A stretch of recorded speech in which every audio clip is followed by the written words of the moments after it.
అందరికీ నమస్కారం. శ్రీనివాస్ చెప్పే కథలకు మీ అందరికీ స్వాగతం. ఇప్పుడు మనం వినబోయే కథ 'అడుగు జాడలు'. రచన బమిడిపాటి జగన్నాథరావు గారు. మరి కథలోకి వెళ్దామా? రోహిణి కార్తె ప్రవేశించి 3వ రోజు. పొద్దుటి నుంచి వేడి గాలి మొదలయ్యి 9 అయ్యేటప్పటికే వడగాలి ఎక్కువైపోయి ఎండ నిప్పులు చెరిగేస్తోంది. ఇంటి దగ్గర 10ంటికి బయలుదేరి సాయంత్రం 4ంటికి రాజమండ్రికి చేరుకున్నాను. స్టేషన్కి వెళ్ళేటప్పటికి నాకు కావలసిన బండి సిద్ధంగా ఉంది. కొవ్వూరు టిక్కెట్ కొని బండిలో కూర్చున్నాను. గోదావరి స్టేషన్లో జనంతో బండి నిండు గర్భిణిలా బయలుదేరి గోదావరి వంతెన మీద మందరంగా బరువుగా అడుగులు వేస్తోంది. జనం గోదావరిలో రాగి కాసులు విసురుతున్నారు. కిటికీలోంచి తొంగి చూశాను. గోదావరి ఎండిపోయి పెద్ద పెద్ద ఇసుక మేటలు వేసింది. దూరాన నీళ్లు ఆకుపచ్చగా కనిపిస్తున్నాయి. గాలి వీచి చదునుగా క్రమంలో మెరిసే రేణువులతో ఇసుక తిన్నెపరుచుకుంది. బద్ధకంగా ఎండపడి ఇసుక బంగారు పొడిలా మెరుస్తోంది. ఉన్నట్టుండి నా చూపు నిలిచిపోయింది. ఆ ఇసుక తిన్నెలో అడుగు జాడలు, ఎవరో నాకు తెలియని వ్యక్తుల చిహ్నాలవి. ఆ జాడలు నా చూపు నిలిపేశాయి. అవ్యక్తమైన వాంఛతో నా మనసు నిండిపోయింది. ఆ వాంఛ నాకు అనుభవం అవ్వదు, కానీ నా మనసంతా ఆవరించుకుంది. ఆ తిన్నెపై దిగి సువిశాలంగా పరుచుకున్న ఇసుక మేటలో ముద్రింపబడిన ఆ పాదాల జాడలు తాకాలని, వాటిని వదలకుండా వాటిలో కలిసిపోవాలనే నా వాంఛలోని అసందర్భం నాకు తెలుసు. కానీ నాలో ఆ కోరిక మధురంగా నిలిచిపోయింది. మన కోరికలన్నీ కూడా తీరవు. పచ్చటి వరి చేల మీద పడుకుని ఆడుకోవాలని, ఎత్తైన పర్వతాల మధ్య గుహల్లో తిరుగాడాలని, నీలపు సముద్రపు టంచులు తాకాలని ఈ వాంఛలు తీరనివే. కానీ ఆ కోరిక మనని వేడదు. మనసంతా పొంగిన పాలలా ఆవరించుకుంటుంది. అందుకోలేకపోయినా ఊహలను మనసులో నిలిపి జోకొడుతుంది. మానవుడు ఆ మత్తులో హాయిగా నిద్రించి మేల్కొని వాస్తవ లోకంలో పడతాడు. బతికి మేల్కొన్న గడియల కంటే ఆ మత్తే అతనికి ఉత్సాహాన్ని ఇస్తుంది. అందులోని ప్రకృతి, అర్థం కాని అందని జీవిత లక్ష్యం, ఇవే అతని మనుగడకు పునాది. అంచుల్లేని పాలసముద్రంలో మధుర హాసంతో ఒప్పే రమణితో శేషపానుపుపై శయనించినట్టు ఆ కమనీయ మూర్తిని చూపించే దృశ్యం నాకిప్పటికీ అందుకే అత్యంత మనోహరంగా గోచరిస్తుంది. ఆ భావన గొప్పది. దానిని మానవుడు అందుకుని అనుభవించలేకపోవచ్చు. కానీ అలాంటి ప్రశాంతమైన, నిర్వికారమైన, నిశ్చలమైనటువంటి అనుభవం కావాలని మనసు కోరుతుంది. లభ్యం కాదని తెలిసిన నిరాశ లేదు, నిస్పృహ లేదు. కొవ్వూరులో రైలు నిలిచింది. బస్ స్టాండ్కి వచ్చాను. లాస్ట్ బస్ అందింది. జనం అప్పటికే కిక్కిరిసున్నారు. ఒక్క తగ్గలేదు. బస్సు కదిలేసరికి బస్సు పాలవెల్లిలా తయారైంది. లోపల ఊపిరాటం లేదు. అప్పుడప్పుడు కాస్త గాలి అదేనా వేడిగా తగులుతోంది. దూరాన మబ్బులు పడి కొండలు నీలిరంగులో ఆవరింపబడుతున్నాయి. సూర్యుడు కొండ కిందకు దిగిపోతున్నాడు. కోపంతో మొహం కందగడ్డలాగా చేసుకుని మేఘాల అంచులు రక్తవర్ణంతో మెరుస్తున్నాయి. ఆ కాంతులను అందుకుని వాటి అంచున నిలబడగలిగితే. ఓ గంట సేపైన తర్వాత జనం తగ్గారు. చుట్టూ చీకటి, బస్సులో రొద, ఇంకా వెచ్చగా వీస్తున్న గాలి. దూరాన పొలాల్లో మిడుగురు పురుగులు భూమి మీద నక్షత్రాల్లా మెరుస్తున్నాయి. కొండలు చీకట్లో కలిసిపోయాయి. నేను వెళ్ళవలసిన ఊరు చేరటానికి ఇంకా ఒక గంట పడుతుందట. నా గుండెల్లో రాయి పడింది. ఆ రాత్రప్పుడు ఆ కొత్త ఊళ్ళో ఎక్కడికి వెళ్ళను? పొద్దుటి నుంచి ప్రయాణంతో వడగాలితో విసిగెత్తిపోయింది. చివరికి ఈ బస్సు ప్రయాణంలో నాలో ఓర్పు పోయి చిరాకు, విసుగు చివరి దశకు వచ్చేశాయి. 9 అయింది. నేను రావాల్సిన ఊరు వచ్చిందని చెప్పాడు కండక్టర్. దిగాను. చుట్టూ చీకటి. కొంచెం దూరంలో కిళ్ళీ కొట్లో పెట్రోమాక్స్ లైటు వెలుతురు. పైనుంచి సామాను అందుకోవడానికి కూడా ఎవరూ లేరు. నేనే అందుకున్నాను. చెయ్యి బెణికింది. బస్సు కదిలిపోయింది. ఈ ప్రయాణంలో ఒళ్ళంతా నలిగిపోయింది. మనసు ఆలోచించడం అలవాటు లేనట్టుగా మొద్దుబారిపోయింది.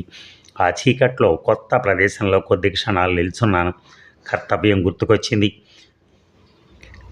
లైటు దగ్గరికి వెళ్ళాను. కిళ్ళీ కొట్టు అతను కొత్త మొహం నా వాలకం చూసి కాబోలు ఏమిటి అన్నట్టు చూశాడు. నేను ఈ ఊరికి కొత్త, ఇప్పుడే బస్సు దిగాను. ఇక్కడికి ఉద్యోగం మీద వచ్చాను. ఈ రాత్రి ఏదైనా హోటల్లో గది దొరుకుతుందా అన్నాడు.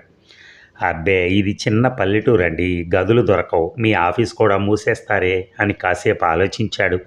ఇక్కడ ఒక అయ్యర్ హోటల్ ఉంది, అక్కడ భోంచేయండి, పడకకు నేను చూస్తాలేండి అని చప్పట్లు కట్టి ఒరే సుబ్బా అని పిలిచాడు. ఈసారి సామాన్లు ఈరి సామాన్లు అయ్యర్ హోటల్లోకి తీసుకెళ్ళి ఈరికి భోజనం పెట్టించు, కాంత పడుకోవటానికి చోటిమ్మను, బుల్లెబ్బాయి పంపాడని చెప్పు అన్నాడు. ఆ మనిషి నా సామాన్ తీసుకుని ముందు నడుస్తున్నాడు. కళ్ళు కనిపించనంత చీకటిగా ఉంది. ఓ పర్లాంగ నడిచాం. జాగ్రత్తగా నడండి బాబు, ఇక్కడ కాస్త లోతు అన్నాడు సుబ్బన్న ముందుకు అడిగేస్తూ. అలాగే అంటూ జారి పడబోయి తప్పించుకుని నడిచాను. అయ్యరు గోరు చీకటి కళ్ళు అలవాటు పడ్డాక ఆ ఇల్లు గడ్డితో చేసిన ఇల్లు అని తెలిసింది. ఓ పక్క వాటాలో లాంతర తీగకు వేలాడుతోంది. అయ్యగారు, పక్కనే పెద్ద త్రాసు కిరాణా కొట్టు అని చెప్తూ ఆ పక్క నుంచి ఒక ఆడమనిషి వచ్చి ఎవరో అంది. ఈ అయ్యగారికి భోజనం పెట్టి రాత్రికి ఇక్కడ పడుకోవటానికి చోటు ఇమ్మని కిళ్ళి కొట్టు బుల్లబ్బాయి అమ్మగారు పంపించారు. అయ్యర్ గారితో చెప్పండి. ఆవిడ పక్క వాటాలకు వెళ్ళింది. ఎవరో మూలుగుతున్నారు. ఆ మూలుగుతున్న ఆవిడతో మొదట వచ్చిన ఆవిడ ఎవరో భోజనానికి వచ్చారని చెప్తోంది. మా లక్ష్మిని కాస్త లేపమ్మా, ఆరికి ఇస్తరేసి వడ్డించమను. మాట యాసగా ఉంది. పక్కింటి నుంచి వచ్చిన ఆవిడ లక్ష్మి ఆయన నిద్రపోతున్న పిల్లని లేపి భోజనం వడ్డించమంటున్నారు మీ అమ్మ అంది. ఈ పిల్ల బద్ధకంగా కళ్ళు నులుముకుంటూ లేచింది. నా సామాను వీధరుగు మీద పెట్టి సుబ్బన్న వెళ్ళిపోయాడు.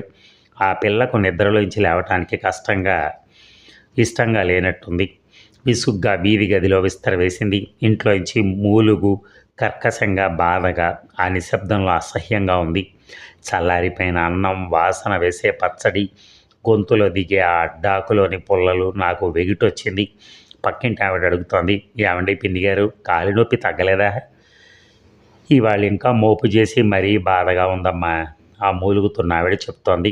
నాకు వడ్డించే పిల్ల మజ్జిగ పోసి వెళ్ళి పడుకుంది.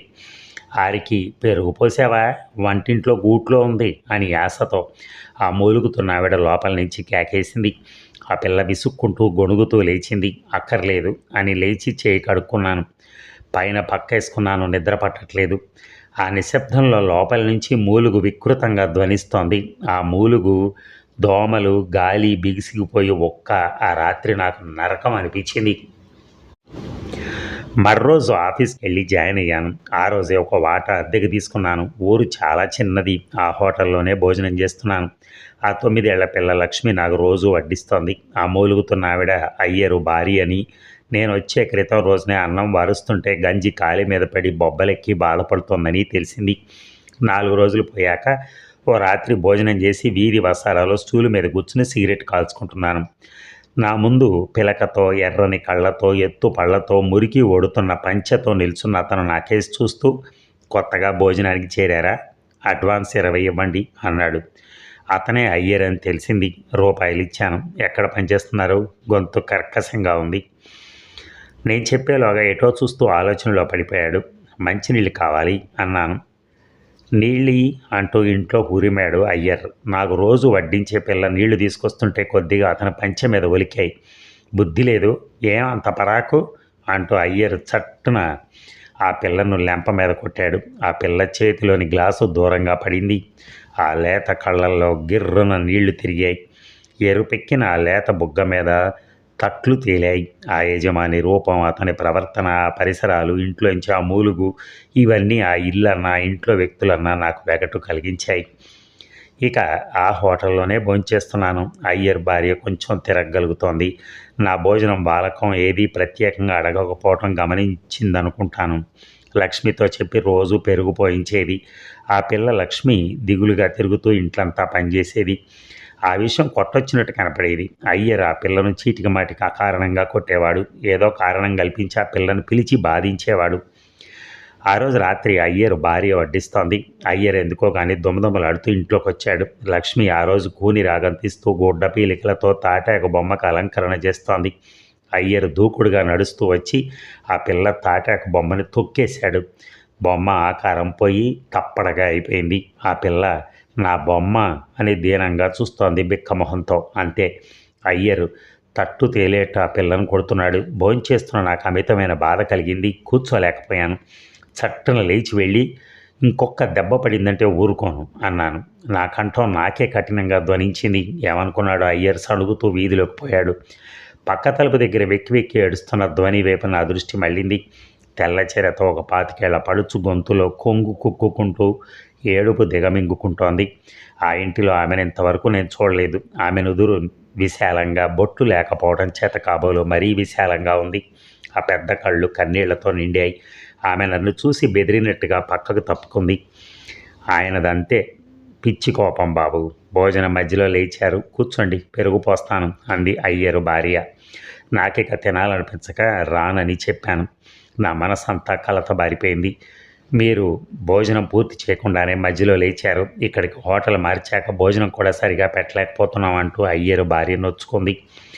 మునుపు ఈ ఊళ్ళోనే ఇంకో చోట ఉండేదా మీ హోటలు? ఆమె కాసేపు ఏం మాట్లాడాల. తర్వాత మా రాత బాగుండలేదు బాబు, అంతా చక్కగా జరిగిపోయేది. మా ఇల్లు కాలిపోయి ఇలాంటి అవస్థ పడుతున్నాం అంది. ఇల్లు ఎందుకు కాలిపోయింది? ఆమె కర్మ అన్నట్టుగా నొసట మీద చేత్తో రాసుకుంది. ఈ ఊరు వచ్చి 5 ఏళ్ళయింది బాబు. ఎక్కడ కలిసి రాంది. ఈ ఊళ్ళో కాస్త నిలదొక్కున్నాం. ఏదో కాలం గడిచిపోతుంది. సొంత ఇల్లు కూడా గడ్డితో నేసింది అనుకోండి, కట్టుకున్నాం. 6 నెలల క్రితం రోజున భోజనం హోటల్ కూడా పెట్టారు ఈయన. ఈ ఊళ్ళో అప్పటికే 2 కాఫీ హోటళ్ళు ఉన్నాయి. వాళ్ళకిష్టం లేదు ఈ పోటీ. కాఫీ హోటల్ మూసేయమని కొంతమంది చేత చెప్పించారు. ఈయన వినలేదు. ఈయనదంతా పట్టుదల. లాభాలు కూడా వచ్చాయి. నెలాళ్ల క్రితం ఒకరోజు రాత్రి ఈయన వాళ్ళు మాట అనుకున్నారట. అంతే. ఆ రోజు అర్ధరాత్రి ఇల్లు కాలిపోతుంటే మెలకు వచ్చి చూసుకుంటే అంతా పూర్తయిపోయింది. ప్రాణాలతో బయటపడ్డాం. సంపాదించి దాచుకున్న కొద్ది సొమ్ము కాలిపోయింది. చెమటోడిచి కట్టుకున్న ఇల్లు కాలిపోయింది. సామాను మొత్తం మసి అయిపోయింది. వీధిలో నిలబడ్డాం. మరి ఊరికే అంటుకుందో ఎవరైనా అంటించారో నిజం ఆ భగవంతుడికే తెలియాలి బాబు. ఆమె కంఠం రుద్ధమైంది. ఆమె దుఃఖం నాకు అర్థమైంది. వాళ్ళ దేశం విడిచి ఎంతో దూరం పొట్ట కోసం వచ్చి ఎక్కడా కలిసి రాక చివరికి ఊళ్ళో కాస్త పచ్చగా ఉంటూ ఉంటే మళ్ళా యథాస్థితికి దిగజారటం ఎంత బాధో ఊహించుకుంటేనే గ్రాహ్యమవుతుంది. రోజు రాత్రి భోజనం చేసి నేను వీధి వసారాలో స్టూల్ మీద కూర్చొని సిగరెట్ కాల్చుకుంటూ ఉండగా అప్పుడప్పుడు అయ్యరు భార్య తమ గాథ చెప్పేది. వాళ్ళది తుళు భాషట. కేరళ రాష్ట్రంలో ఉండేవారట. మలయాళం బాగా వచ్చట. ఇలా ఎన్నో సంగతులు చెప్పేది. ఎందుకో ఆమె ఒక్కో సమయంలో కొన్ని విషయాలు నాతో చాలా సన్నిహితంగా చెప్తూ ఉండేది. ఆపుకోలేని బాధ ఏదో తనలో ఇవిడిన ఉన్నట్టుగా మాట్లాడేది. ఆ రోజు రాత్రి క్యాంప్కి వెళ్ళి రాత్రి 9:30కి భోజనాన్ని హోటల్కి బయలుదేరాను. అమావాస్య ముందు చీకటి. పక్క దుకాణం తాలూకా కుటుంబం 3 రోజులై పెళ్ళికి వెళ్ళారు. అంచేత ఆ వాటా నుంచి దీపం వెలుగు లేక అయ్యర్ హోటల్ ఆ చీకట్లో కలిసిపోయి ఆకృతి లేకుండా ఉంది. తడుముకుంటూ మెట్లెక్కుతున్నాను. అయ్యర్ కంఠం అనే శబ్దంలో వికృతంగా తారాస్థాయిలో పలుకుతోంది. గదిలో అడుగు పెట్టబోయి లోపల దృశ్యం చూసి ఆగిపోయి వీధి వరండాలోనే నిలుచుండిపోయాను. అయ్యర్ వాళ్ళ భాషలో ఏదో అరుస్తున్నాడు. నేల మీద దెబ్బలతో సోషిల్లి లక్ష్మి మూలుగుతోంది. పెదిమ పక్కన రక్తం చార మెరుస్తోంది. నేను ఆ రోజున చూసిన ఆ 25 ఏళ్ల పడుచు సరి దీన వదనంతో కట్టెలా ఎదురుగా వంచిన తలతో నిల్చుంది. ఆమెను ఉద్దేశించి అయ్యరేదో అంటున్నాడు. ఆమె మొహం చేతుల్లో కప్పుకొని ఏడుస్తోంది. ఇంతలో ఉన్నట్టుండి అయ్యర్ నేల మీద సొమ్మెసిల్లి పడిపోయిన లక్ష్మిని చేతిలోని కర్రంతో బలంగా కొట్టడం మొదలెట్టాడు. ఈసారి ఆ పడుచు క్షణంలో పరుగునొచ్చి ఆ పిల్లను వాటేసుకుంది. లక్ష్మిని కొడుతున్న దెబ్బలు మాని ఆమెనొక్క ఊపిలో పైకి లాగి గోడకు దోసేసి కోపంగా ఏదో అని వీధిలో ఉన్న నన్ను గమనించకుండానే తోసుకుంటూ బయటికి పోయాడు.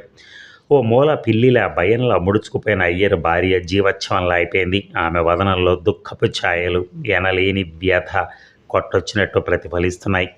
ఇంతలో ఆ పడుచు నన్ను చూసింది. బెదిరిన దెబ్బతిన్న పక్షిలా రిబ్బున లేచి హక్కున చేర్చుకుని పిచ్చిగా బడిగా లోపలికి పోయింది. అప్పుడు అయ్యర్ భార్య నన్ను చూసింది.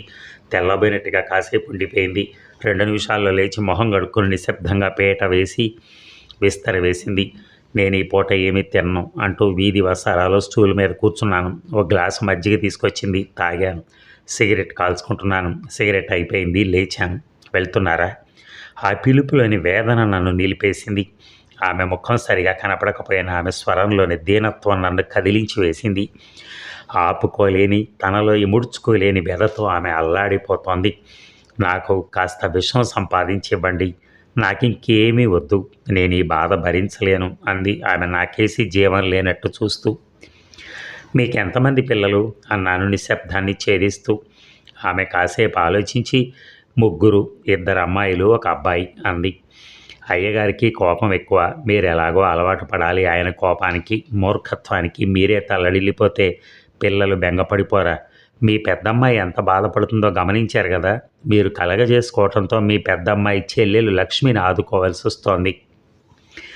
ఇలాంటి సమయాల్లోనే మీరు ధైర్యంగా ఉండాలి అన్నాను. ఆమె మాట్లాడలేదు. స్థాణువులా ఉండిపోయింది. పిల్లల్ని ఏదో విధంగా మీరే పైకి తీసుకురావాలి. చిన్నపిల్ల పెళ్ళి, అబ్బాయి చదువు ముఖ్యం కదా.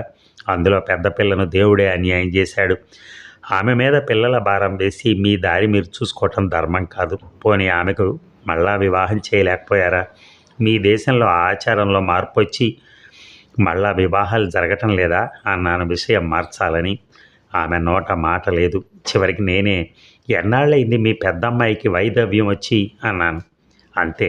చట్టున ఆ నిశ్శబ్దంలో అదిరిపోయేటట్టు ఆమె వెర్రిగా అరిచింది. అది కేకో, బాధో, ఆక్రోశమో, వేదనో నాకు తెలియదు కానీ నా నిలువెల్లా కంపించిపోయింది. ఉన్నట్టుండి ఆమె చేతులు కాదు కాదు అన్నట్టుగా ఊపుతూ గూడు కట్టి ఘనీభవించిన శోకాన్ని ఆపుకోలేక ఆ చీకటి రాత్రి వెర్రిగా, వికృతంగా, భయానకంగా ఏడవనారంభించింది. ఆమెను ఓదార్చడం సాధ్యం కాని పనని నాకు 10 నిమిషాల్లో తేలిపోయింది. ఒక అరగంటకు ఆమె కన్నీరు పెట్టింది. భర్త పోవటం ఆమె తప్పు కాదు. ఆమెకు నిరంతర వైధవ్యం కల్పించింది అంటూ సర్దబోయాను. ఆమె గొంతు పెగుల్చుకుని ఎలుగు రాపడిన గొంతుతో అంది. అంత మాట అనద్దు. మిమ్మల్ని వేడుకుంటున్నాను. మా అమ్మాయి విధవ కాదు. నేను ఆ మాట భరించలేను. ఆ మాట అని నన్ను బాధించద్దు. ఈసారి నాకు ఆశ్చర్యమైంది. ఆమె తెలివితో మాట్లాడుతుందా అన్న అనుమానం కలిగింది. మొహాన బొట్టు, చేతుల గాజులు లేవు. ఆమె వైధవ్యం అనుభవిస్తోందంటాం నా తప్ప. నేనేమీ అనదలుచుకోలేదు. అయ్యరు భార్య లేచి నాకు కొంచెం దగ్గరగా వచ్చి కూర్చుంది. నేనిక ఈ రంపప కోత నాలోనే పెట్టుకుని భరించలేను. ఎన్నాళ్ళ నుంచో నన్ను దహించి వేస్తున్న ఈ విషయం ఎవరితోనైనా చెప్పుకుంటే కానీ నాకిక ఉపశమనం లేదు. ఆ రాత్రి చుక్కలు ఆకాశాన్ని మినుకు మినుకుమంటూ ఉండగా నిశ్శబ్ద వాతావరణంలో ఆమె జీవిత గాథ నాకు చెప్పింది. ఆ గాథలో ఇమిడి ఉన్న కఠోర సత్యం నన్ను దిగ్భ్రాంతిలో ముంచింది. ఆమె ఆర్ధోక్తిలో ఏడుస్తూ చెప్పింది. ఆ మాట గుదిగుచ్చితే ఆమె చెప్పిన గాథ ఇది. మాది కేరళ దేశంలో చిన్న పల్లెటూరు. మాకు పెద్దలు సంపాదించింది ఒక 5 ఎకరాలు ఉంది. ఆయన వ్యవసాయం చేయించేవారు. మాకు ఏ విధమైన లోటు లేదు. చుట్టూ కొబ్బరి, పోక మొక్కలతో కనుచూపు మేర పచ్చగా కనుల పండుగగా ఉండేది. మా ప్రథమ సంతానాన్ని ఎంతో అభిమానంతో పెంచి పెద్ద చేశాం. ఆమె బుద్ధిలో, చదువులో చురుకైంది. ఆమె స్కూలు ఫైనల్స్ అవుతుండగా మా 2వ వాడు పుట్టాడు. మొదటి నుంచి ఆయనకు కుటుంబ గౌరవం మీద గురెక్కువ. చచ్చి స్వర్గాన ఉన్న వాళ్ళ తాతగారిని ఏదో నీచంగా అన్నాడని మా పక్కింటి ఆయన్ని కోర్టుల దాకా వెళ్ళారు. పట్టుదల, కుటుంబ గౌరవం కోసం వల్ల మాలిన తాపత్రయం తప్ప ఆయనలో చెప్పుకోదగ్గ చెడు ఏమీ లేదు. మా పెద్ద పిల్ల అల్లరముద్దుగా పెరిగింది. ఆయనే దాన్ని పెంచారు. అదంటే ఆయనకు పంచ ప్రాణాలు. పిల్లని డాక్టర్ చదివిద్దామని ఆయన ఊహ. కుటుంబ గౌరవం మీద ఎంత గురో ఆ పిల్ల మీద అంత ఆపేక్ష. ఈ రెండే ఆయన జీవితాన్ని నడిపించేవి. మా పిల్ల చిలకలా పలుకుతూ పెరిగి పెద్దదై చక్కగా చదువుకునేది. అలాంటి పచ్చని సంసారంలో ఉన్నట్టుండి పిడుగుపడింది. ఆయనకు మతిపోయి మానవత్వం మర్చిపోయారు. మా పిల్ల కాలేజీలో చేరిన 2వ సంవత్సరంలో మా ఇంట్లో గొడవలు ప్రారంభం. అన్నీ నేను సరిగా చెప్పలేను. మా పిల్లకు 3వ మాసం జరుగుతుండగా నాకు అంతకుముందే తట్టిన అనుమానం నిజమని తేలింది. ఆయనకు తెలిస్తే దాని కంఠానికి ఉరిపోస్తారని నాకు తెలుసు. ఇంకో మాసం గడిచింది. దానికో రోజు ఒంట్లో నలతగా ఉంటే నాతో చెప్పకుండా ఆయన ఎంతో ఆదుర్దాతో డాక్టర్ని తీసుకొచ్చారు. డాక్టర్ పరీక్ష చేసి వెళ్ళిపోతూ అసలు సంగతి ఆయన చెవిన పడేసిపోయారు. ఆ సంగతి తెలిసిన రోజున ఆయన పడిన వేదన, దాన్ని చూసిన చూపు నేను మరవలేను. ఆయన ఎన్ని విధాలు అడిగినా, ఎన్ని చేసినా అది ఎవరో చెప్పలేదు. సిగ్గుతో కుంగిపోయింది. తల్లినైనా నాతో కూడా అది మనసు విప్పలేదు. ఆయనకు పిచ్చి కోపం బయలుదేరి పెరిగిపోయింది. రోజులు గడిచిన కొద్దీ అందరికీ ఈ సంగతి తెలిసిపోతుందని ఆయన ఆదుర్ద. కుటుంబ గౌరవం మంట కలిసిపోయిందని ఆయన ఆవేదన. ఏమీ చేయలేని ఆ పరిస్థితుల్లో నా బాధ. చివరికి నాటు వైద్యం చేసి అది తప్పిద్దామని ఆయన ఆలోచించారు. ఆ సమయంలో అలా చేస్తే తల్లి ప్రాణానికే ముప్పని నేను అహర్నిశలో దాన్ని కాపాడి అలా చేయనివ్వలేదు. ఆ రోజుల్లో ఆయన పిచ్చెత్తినట్టు తిరిగేవారు. ఓ రోజున జేబులో రూపాయి నోట్ల కట్టలతో ఇంటికొచ్చారు. ఉన్న 5 ఎకరాల పొలం అమ్మేశారట. ఆ ఊళ్ళో ఉంటే తనింకా తలెత్తుకుని తిరగలేరట. అది తెలియక అమాయకత్వంతో చేసిన తప్పుకి స్వదేశం విడిచి ఎక్కడో దూరంగా కొత్త భాష, కొత్త జనం మధ్య కలిసిపోయి ఈ మచ్చ దాచుకోవాలని ఆయన ఊహ. ఎక్కడికో తెలియకుండా బలవంతాన మమ్మల్ని ప్రయాణం చేయించి నెల్లూరు తీసుకొచ్చారు. మా పెద్దమ్మాయికి అక్కడే ఆడపిల్ల పుట్టింది. ఆ రోజుల్లో ఆయన చేసిన పనిలోని క్రౌర్యం నాకు ఈనాటికి గుర్తుంది. పిల్ల పుట్టిన 13వ రోజున దాని బొట్టు చెరిపించేశారు. చేతి గాజులు బద్దలు కొట్టి తెల్ల చీర దానిచేత కట్టించారు. ఆయన ఘోరమైన ఊహ నాకు కొంతవరకు అర్థమైంది. ఆ పని ఆపపోతే పుట్టిన పిల్లను పీక బిసికి చంపేస్తానన్నారు. దాంతో ఊరుకోవాల్సి వచ్చింది.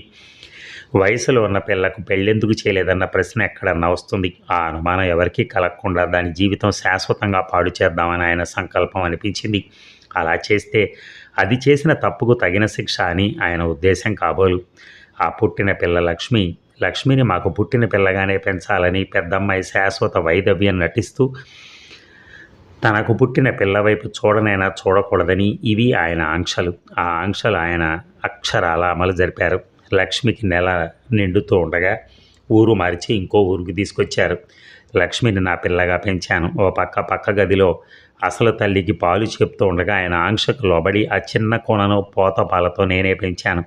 లక్ష్మికి తల్లిని అక్కగా చేశాం. కానీ ఆ మాతృ హృదయంలో పొంగుతున్న ప్రేమను ఆపగలమా? తన దేశం విడిచి తన ఆస్తి అమ్ముకుని పరాయి దేశంలో కడుపు కోసం అన్నం అమ్ముకునే స్థాయికి ఆ పిల్ల చేసిన ఆ నేరమే కారణమని ఆయన విశ్వాసం. దాంతోనే కక్ష సాధిస్తున్నారు. ఊరు నుంచి ఊరు మార్పించేవారు. ఏ పని చేసేవారు కాదు. ఉన్న డబ్బు 3 ఏళ్లలో అయిపోవచ్చింది. ఊరు మార్చి హోటల్ పెట్టుకున్నాం. కానీ ఎన్ని చోట్ల హోటల్ పెట్టినా కలిసి రాలా.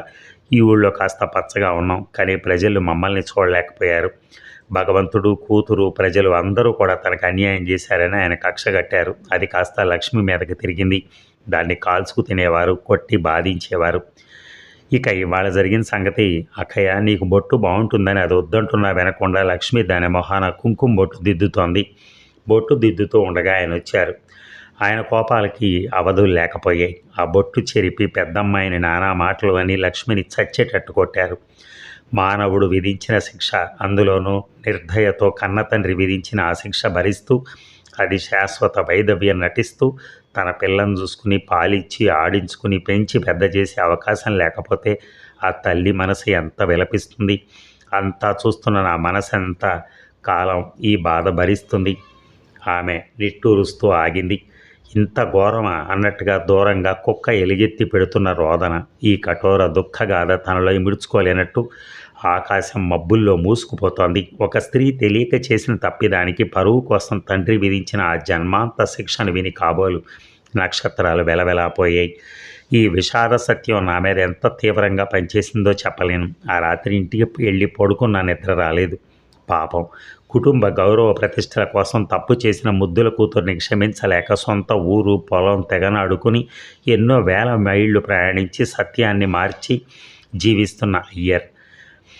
మోసం అంటే తెలియని వయసులో మోసగించబడి తండ్రి చండశాసనానికి బద్దురాలై జీవన నందనవనాన్ని శాశ్వతంగా ముళ్ళకంపగా మార్చుకుని బతుకుతున్న ఆ పడుచు కూతురి వ్యత సహించలేని ఆ తల్లి, దుఃఖభాజనమైన కుటుంబం, దుఃఖ చిహ్నంగా లక్ష్మి, పిలకతో జిడ్డు ఓడుతున్న మొహంలో కోపం తప్ప మరేమీ లేని ఆ అయ్యర్ మనోవల్మీకంలో అంత బాధ దాగుందని బుసకొడుతుందని ఎవరికి తెలుసు?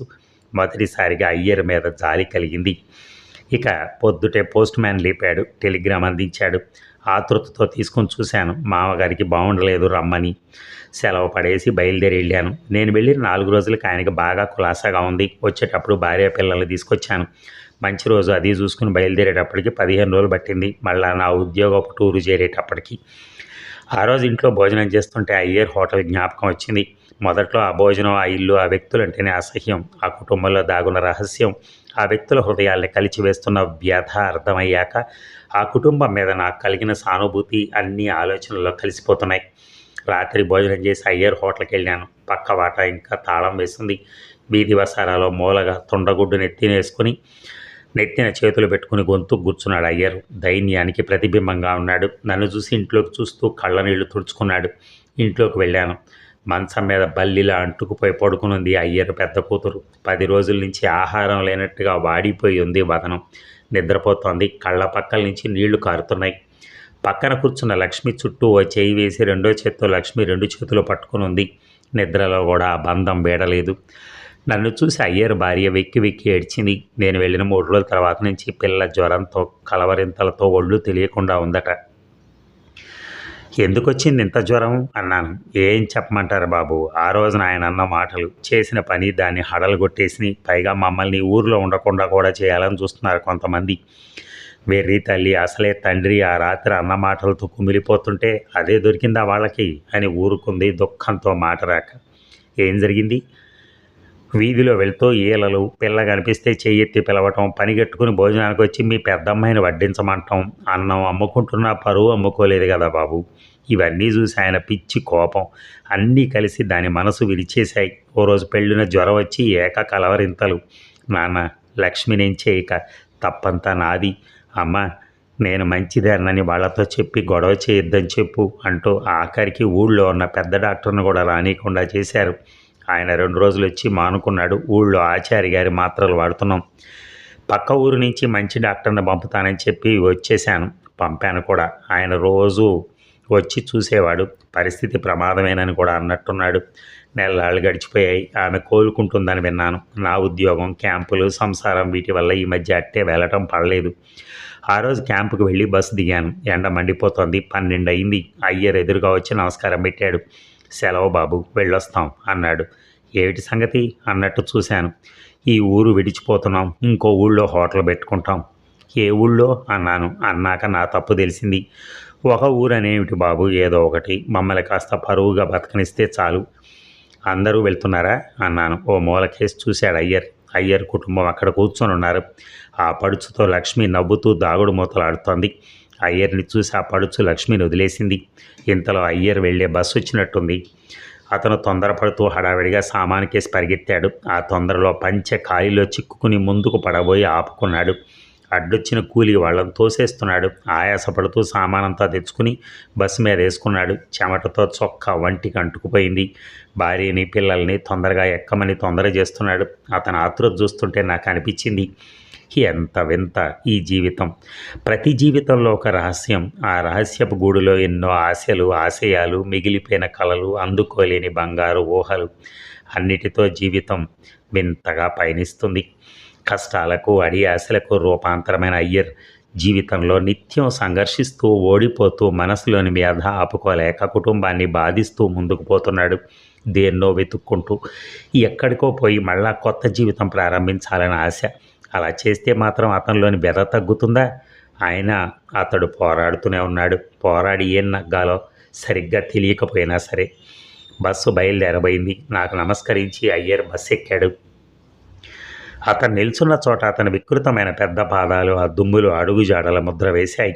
జీవితంలో కనిన బంగారు కలలు మసైపోగా, తాను ఊహించుకున్న పాలరాతి మందిరం చిన్నాభిన్నమై కూలిపోగా, నిత్య జీవితంలో కావాల్సిన వాళ్లను రాసి రంపానబెడుతున్న వ్యక్తి విడిచి వెళ్ళిన అడుగులవి. అయితేనే వాటి విలువ ఎనలేనిది. గమ్యం ఆకళించుకోకుండా ఏదో గమ్యానికి పోతున్నామనే ఊహతో ముందుకు పోతున్న ప్రయాణికుని ముద్రలు అవి. అతడు నిరంతర అన్వేషణ ఫలించటం కాదు ధ్యేయం. కనపడని దాన్ని అన్వేషిస్తూ బతకటమే ఈ నిరంతర యాత్రికుని తాపత్రయం. మానవుని తాపత్రయం తాలూకా చిహ్నాలైన ఈ అడుగుజాడలు పృథ్వీనంతా ఆవరించుకున్నాయి. ఇక ప్రతి జీవితం ఒక విప్పని గుప్పిడి. ఆ గుప్పిట్లో ఏవో రహస్యాలు, ఆశలు, ఆశయాలు, మిగిలిపోయిన కలలు, అందుకోలేని ఊహలు. వీటితో జీవితం వింతగా పయనిస్తుంది. ఎదురు దెబ్బలు తగులుతున్నాయి. ఎక్కడికో పోయి కొత్త చిగుళ్ళు వేయాలని ఆశపడుతూ ఉంటుంది.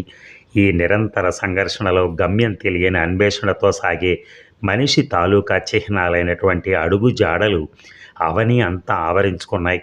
ఈ జీవన సత్యాన్ని, గొప్ప తత్వాన్ని అత్యంత సహజమైన ధోరణిలో కళ్ళకు కట్టినట్టు చెప్పిన కథయే ఈ అడుగు జాడలు.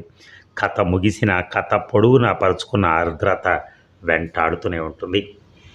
Thank you.